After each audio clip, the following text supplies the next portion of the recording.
ভোল বদল হতে চলেছে তিলোত্তমার ঐতিহ্যবাহী বইপাড়া অর্থাৎ কলেজ স্ট্রিটের।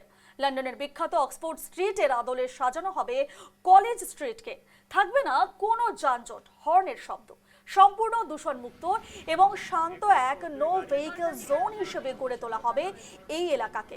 বিষয়টি আগে জানিয়ে দিয়েছিলেন পশ্চিমবঙ্গের পুর ও নগরোন্নয়ন মন্ত্রী অগ্নিমিত্রা পাল। সেই মতোই বুধবার সকালে কলেজ স্ট্রিট চত্বর ঘুরে দেখেন তিনি। এরপর বলেন, কলেজ স্ট্রিটকে আরো সুন্দরভাবে সাজিয়ে তোলা হবে। বুধবার সকালে পুরসভার আধিকারিকদের সঙ্গে নিয়ে কলেজ স্ট্রিট চত্বর ঘুরে দেখা হলো। ছিলেন প্রশাসনের কর্তারাও। একটি রেকি করা হলো। এখানে নো ভেহিকল জোন করা হবে। সাইকেল ছাড়া বাকি কোনো গাড়ি চলবে না। এখানকার দোকানগুলির ডিজাইন নিয়েও চিন্তা ভাবনা করা হয়েছে। কয়েকটি রাস্তাকে চিহ্নিত করা হয়েছে। এ বিষয়ে সকলের কাছ থেকে তাদের চিন্তা ভাবনাও শেয়ার করতে বলা হচ্ছে। বদলে যাবে তিলোত্তমার ঐতিহ্যবাহী কলেজ স্ট্রিটের চেহারা। লন্ডনের অক্সফোর্ড স্ট্রিটের আদলে সাজানো হবে কলেজ স্ট্রিটকে এবং বুধবার সকালে কলেজ স্ট্রিট চত্বর ঘুরে দেখেন মন্ত্রী অগ্নিমিত্রা পাল। সকালে আমরা একটা রেকি করলাম, এক্স্যাক্টলি কোন রাস্তাগুলো আমরা নিতে পারবো, কারণ যেটা আমরা চাইছি সেটা হচ্ছে নো ভেহিকল জোন।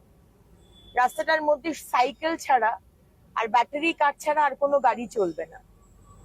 সুতরাং সেই রকম রাস্তা কি আছে যেটাকে আমরা নো ভেহিকল জোন করতে পারবো, কতগুলো দুপাশে কতগুলো দোকান আমরা অ্যাকোমোডেট করতে পারবো, দোকানের ডিজাইন গুলো এক হবে, প্রত্যেকটা বইয়ের দোকান, আর বইয়ের দোকান ছাড়া আর কিছু থাকবে না, বইয়ের দোকান আর খাতার দোকান, নোটের দোকান, নোটপ্যাডের দোকান।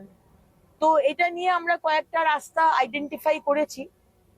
কলেজ স্ট্রিটটাকে সম্পূর্ণ কলেজ স্ট্রিটকে নো ভেহিকল জোন করা যাবে না, মুশকিল আছে, কারণ এখানে অনেকগুলো কলেজ আছে। এক ধারটা যদি কিছু করা যায়, এরকম অনেক কিছু প্ল্যান আমরা করেছি, আপনাদেরও জানালাম।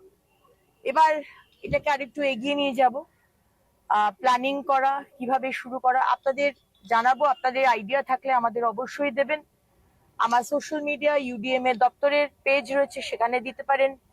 আমাদের গ্রিভেন্স সেল বা আইডিয়ার যে নাম্বারটা, আইডিয়া দেবার নম্বর আছে, সেখানেও দিতে পারেন। আমাদের অবধি পৌঁছন, আপনাদের পরামর্শ আমরা অবশ্যই গুরুত্ব দিয়ে আমরা দেখব। এভাবেই পাশে থাকবেন।